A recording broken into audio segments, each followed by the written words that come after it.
actually, with respect to San's presentation, this is going to be much calmer and much more focused thing on one particular use of crowdsourcing methodology in corporate, because that was a title, but actually the same is used in citizens engagement. But we actually get the money from corporate and often spend it in the citizen engagement. Oops, it goes too fast. Okay, who are we? We started a decade ago, exactly when this word crowdsourcing came about. And we actually basically help organizations to transform. So we're on the other side, those that are actually confronted with this disruptive move of a crowd economy around them are using crowdsourcing actually to get faster, better on their own transformation. You see some of the brands. This is the traditional economy, mostly. And you see some of the flags. These are typical government and NGOs, organizations at the bottom, where we help them with the same methodology. Now, I have a very cute film which was supposed to work, and it's not working, to explain you how it actually works. But what we do is we create crowd dialogues, massive dialogues. You could have 1,000 people in 1 hour writing, sharing ideas, reacting on each other, evaluating each other's ideas. And at the end, you get, out of the 10,000 ideas they would share, the top 200. So it's really a way to listen to a large group and to engage them into a conversation to co-create solutions. Now, this is the film. It's like flying blind. Wouldn't it be great to have some honest feedback straight from the source that gave you the full picture and helps you make the right decisions? Synthetron does this for you by capturing the most important authentic opinions and ideas of the people that matter to your organization via a process we call Evolutionary Crowdsourcing. Participants discuss your key subjects in a real-time conversation from the comfort of their own computers or tablets. It's as easy for them as sending an instant message or a text. We know how to get the best feedback and ideas out of a social brainstorm, and you need to include everybody who matters. Of course, lots of people generate lots of ideas and opinions, so how do you pick out the best and most useful from all the noise? Synthetron brings together up to 1,000 participants in small overlapping groups, all contributing their best ideas and most honest opinions in a safe, anonymous environment. Ideas are filtered by the participants themselves when they rank each other's comments. Synthetron uses a clever algorithm behind the scenes to allow ideas that get support in their initial group to be seen by more people. That's the moment when the statement becomes a synthetron. The stronger comments and ideas spread to a bigger audience and gather momentum, just like a really funny joke quickly spreads between friends. The conversation is done in an hour, and what do you get at the end of it? You get a short list of the strongest ideas and opinions, something that will get you thinking straight away. You also get a longer list of all the synthetrons so you can see the whole span of the conversation, and a deeper analysis of the whole discussion to turn the insights into actions. Synthetron will help you listen to your audience, engage with their thoughts and opinions, and gain feedback that enables you to make the right decisions. Synthetron, crowdsourcing insightful actions.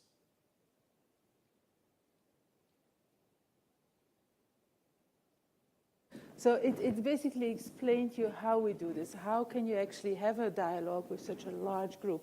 It's basically you solve scale by distributing the dialogue, and you solve synthesis by actually letting the crowd do the synthesis. So no artificial intelligence behind this. It's actually the crowd themselves that actually identify their own ideas. But very important in the design of this is also that everyone in that crowd is a peer. They're all equal, and every idea has an equal chance to make it happen, which is a very important thing if you want to get the wisdom of that large group of crowds. And we are a very strong believer. We tried both formats, anonymous and non-anonymous. It's by creating an anonymous space, you actually create an authentic dialogue. You create a safe space for people to speak up, a safe space for people to evaluate each other. It's something very important that you think about what process actually you have with a group, and I'll come to that back later on. Maybe just this. once you have that ideas, you have the outcome, the short list of what the group thinks, there's still a lot you can do with that. And if I look at the history of Synthetron, we actually started as a tool company, and we thought we had a fantastic tool, and we just had to learn that actually you need to handhold, especially corporates and old companies, in using it wisely. And actually that there is a lot of the intelligence you can get out of that data by looking at it in different ways. And since every idea coming out of a synthetron, we call these ideas that come out that actually make it to the shortlist synthetrons, from tron, element of synthesis. All these ideas, they actually have a number behind them, which is the viral force of that idea. So you can add ideas up, you can actually look what is really going on, but you can look at buzzwords, you can look at mindset, you can look at change forces, a lot can come out of that. Now, probably the most telling to you is stories about where it's been used and how it's been used. And I have a few here. The first is actually rather banal. You probably all know that in big organizations, you do these people surveys on a regular basis where you measure the crowd. And when out of this comes a red light, you sit together and you do a little workshop and you think, oh, I think it's this. And you take some decisions. Now, this happened exactly within Shell, and this is 8 years ago, so I can talk about it. They gave me the permission to do so. There was a red light for a big business unit of 15,000 people, actually the technology guys, on leadership and trust. And they sat together and said, it's our organization which is actually not right. We have to reorganize. And somebody said, well, let's find out. So we had these synthetron discussions with different layers of the organization, and I think around 600-700 people were involved. So you picked samples which were representative, more or less, and came out that, well, it wasn't all about the organization. It was about the decision process. And there were 4 other key issues that came out. Now, they didn't reorganize. They actually did some other measures, and it's only because they actually went to the crowd to find out, or their employees to find out what actually matters. Another example is Ikea. Very different. This is actually very operational, for example. Now, can you imagine in companies and organizations with distributed shops all over, it's very hard to know what's going on at the shop floor in an organization like that. Ikea introduced a new staff planning system by which the staff planning was no longer done by the boss, but by a system, and there was a staff planner, and there was a whole philosophy behind that, and it was a major change in habits and culture. They launched it, and 6 months later, and then last month, which was like a year later, they actually went back to the shop floor and asked them how things going. Now, again, here in the shop floor, and it's a bit of the question you asked. There is always a training room, so you can always get like 15, 20 people per shop. Now, if you get them from all the shops, 20 people, and you do that twice, you come to very reasonable numbers altogether, and you go in the big hundreds, and you get a good idea of what's going on. So they asked them, again, how the staff planning, how they perceived it, what were the things they liked about it, what were the things that could be optimized. They took the actions. The next year, they're doing it again. So it's a way to actually engage with the inner crowds in order to improve very operational performance. So it's not high-level stuff.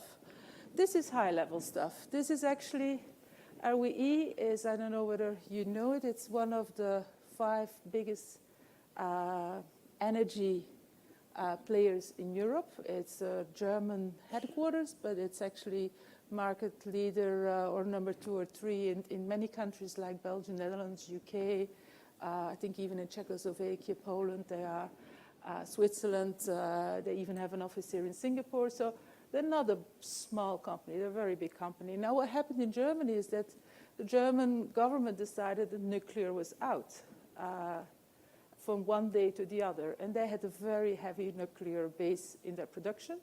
And that also the green production was dominant on the traditional fuel and coal production of electricity. So you had to, like, traditional production had to balance off for when green was ever not producing. When the wind was not producing, the coal fire had to go on. So that means that they had to rethink and reinvent themselves. They had to really rethink who they are. And they did this with the clever heads and the consultants, came up with a few options, and then just said, well, we have this very huge group of people in our organization. Let's find out what they think. So they didn't just openly listen to them, they just proposed them 3 options and said, this is what we're thinking of, the very different options. They invited their top 1,000 managers, which meant that every country more or less had 20 to 100 participants, not even 100. And basically, we had these conversations on these options. And one by the other, they're saying, what are the advantages, disadvantages? Do you believe in it? Can we make it happen? At the end, what option do you prefer? Out of that input was used to then make a choice. It was one of the additional inputs for the manager. Then later on, they went back and said, well, we choose this option. Now let's think it through with all of you on how to make it happen. So it's really getting a strategic conversation in the company. And the further you go in the strategic conversation, the deeper we go into the organization. So we went in the next levels of conversations, like 6 months later, you actually go deeper in the organization because you're much more specific. The story is actually, and I think what we do most is change. This is a mobile company in Belgium, but it's like any telecom company. It's under continuous transformation, technical change, newcomers. It's probably one of these industries that is changing fastest. So finding out how your organization is able to cope with that change is a key thing. And the CEO said, well, I just don't want to know, do they believe in our strategy? Do my people believe we're going to make it happen? Do they believe it's the right strategy? And what is it? What are the key success factors they see and the key enablers they have to make it happen? And it's that type of conversations we do with loads of companies. It's basically finger on the pulse in change projects. And again, you reach out to hundreds and thousands. Some of these companies actually invite everyone because they want this to be seen as an engaging thing. In some companies, you just invite samples or you invite layers, and you have to think very carefully beforehand with whom you do that. Now, these were stories. Oh, yeah, the last one I forgot. It's an important one because we see this more and more. Now, these big companies being confronted with this environment of creative destruction, whatever you call it, coming partly out of the crowdsourcing, the crowd economy, and banking especially, as you mentioned, Sean, they realize that in order to be successful, I mean, they have to see they're making their strategies, they know where they think they know where they want to go, but all of them are confronted with a change in culture. They realize that by behaving the way they're behaving today, they're not going to make it.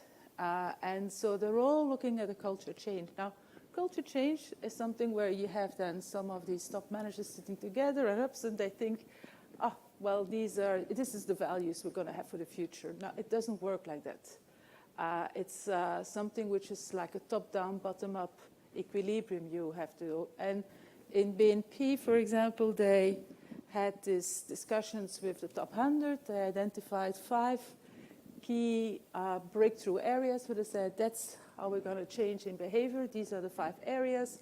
And we went back to the organizations. And there, for example, it's very important, we went back to different constituencies separately.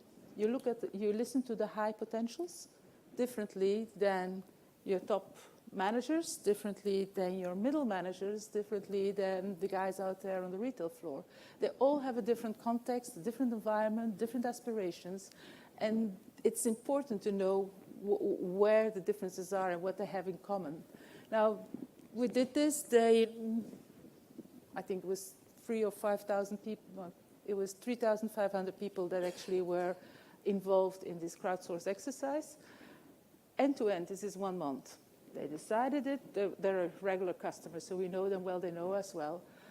They decided that they wanted to work on this. Oops, I have to go faster. They decided they wanted to work on this.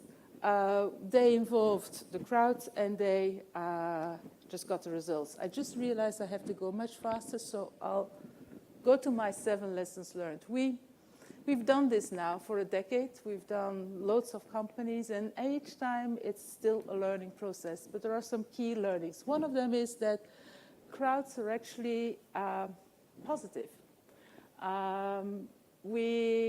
If you look at when people, we did a research project with a professor who is from Leuven, who's now in Harvard, and we looked at all the data from 50 discussions. Are people talking in an enabling way? Are people talking in a blocking way? Now, the classical theory in change says people are against change, and they have to go through this whole curve of resistance and suddenly become engaged at the end. That's the typical theory. Now, what actually turned out is that people are not against change. 70% of what they were saying in our dialogues was enabling. So if you engage them, people are not against change, but they're against bad change. So they will tell you what to do better.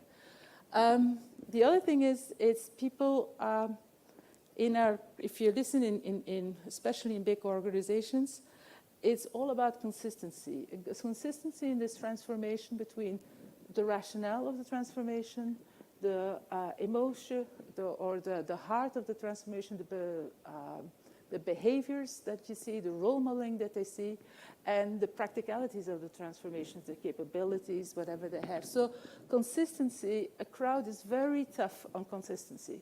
If they see things are not consistent, that's what's coming up systematically. One of the things is that not everyone is doing crowdsourcing in corporate. You need a bit of guts there, because you're every time coming up with unexpected things, and you need to be able to manage that, and you need to be able to stand up for that. And so there's a whole learning curve there. Other thing is that what we see is people say, oh, you have to make very clever choices on when you crowdsource. First of all, the first most important thing is why you're doing it. What do you want to get out of it?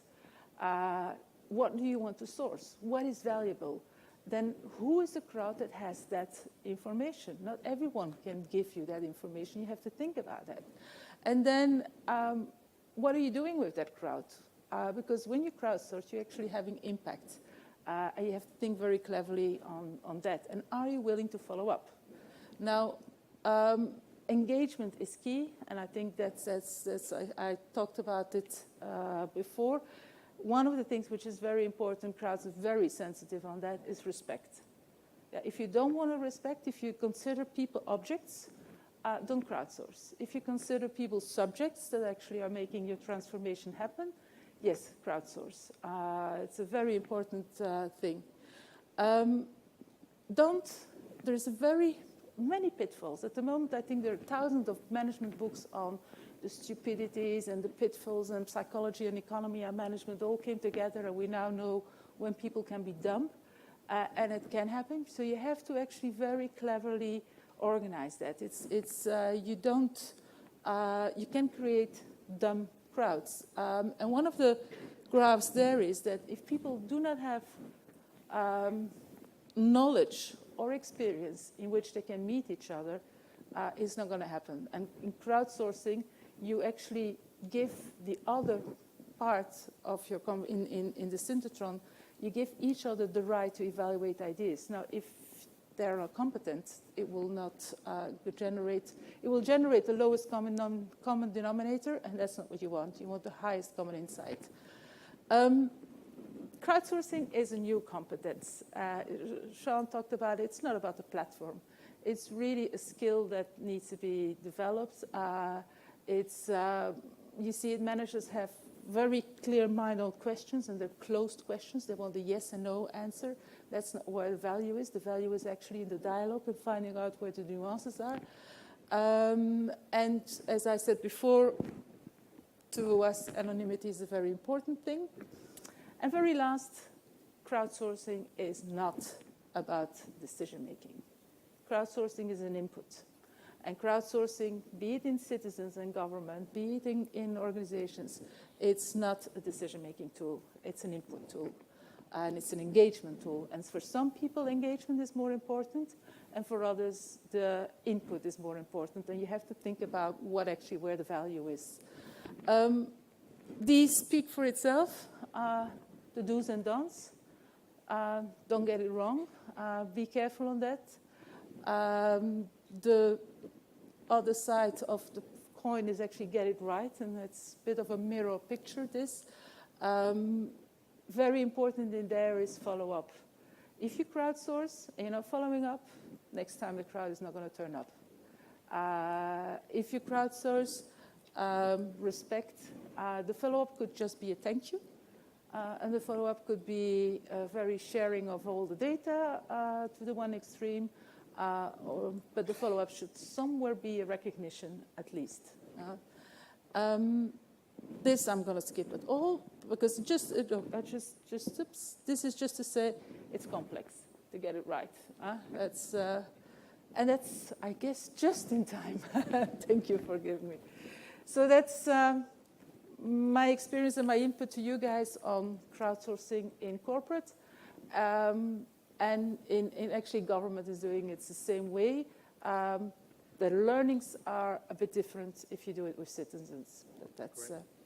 Thank you, Joanne. So you're not going after scale. When you talk on Synthetron about crowdsourcing, it is a contained group, not about a large group where you're hoping to weed out the anomalies. Actually, if you want, it depends on what the purpose is. You're going after scale if engagement is very important. But if you really want to know some things, often it's enough to have 100 people who are representative.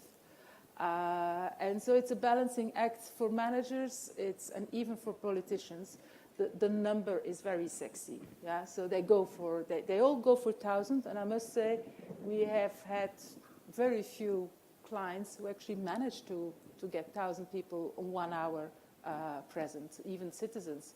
We did it. We had it a couple of times. But scale is sexy, but scale is not necessary. Scale is giving an engagement value and an openness. Oh, I can be part of that. Employees enjoy this as hell because they really feel they're listened to. They really feel they can contribute. But it's not necessary if you just want to get the information. When you're running the surveys or you're getting the input from the crowd, are you doing this over multiple times so that it's just a one-time thing? It's a one-time, real-time, 1 hour. So it's like a real mass interview, brainstorm type of moment. And it's really interactive, so it's lean forward. People are sitting there, you interact. If you're actually not active, the system will flag and say, hey, we notice you're not active. We're putting you at the side for the moment. Just notify when we're joining again. We believe strongly in that. We tried even longer time. At a certain moment, people get disengaged. If you have 1 hour, especially in corporate, that's in citizens, you use an hour and a half. But people work in 1 hour, and 1 hour of full concentration you will get. If you will get longer, it's a different process. Now, what I think important is that in 1 hour, you foster a lot of fast thinking and less slow thinking. So we actually, we create spaces of pause, or where we say pause button, silence. Nobody can write anything, you have to think now. Because otherwise you're just running. A follow-on question, in the change management process, though, is there, this may be over months that you're making a change in a company. So would you be taking input from the crowd as you go through those changes? Yeah, you actually, in the beginning, you actually try to engage and find out the need for change and the sense of urgency and what kind of arguments that are out there to help you sell the change and engage on the right change. Once you launch it, you just want to test, we say in French, did the mayonnaise take? I mean, are people picking up? Are they aligned and engaged? And then actually you go for progress review once you're further on, and you actually change the type of dialogues that you foster. Great. Thank you, Joanne. Okay.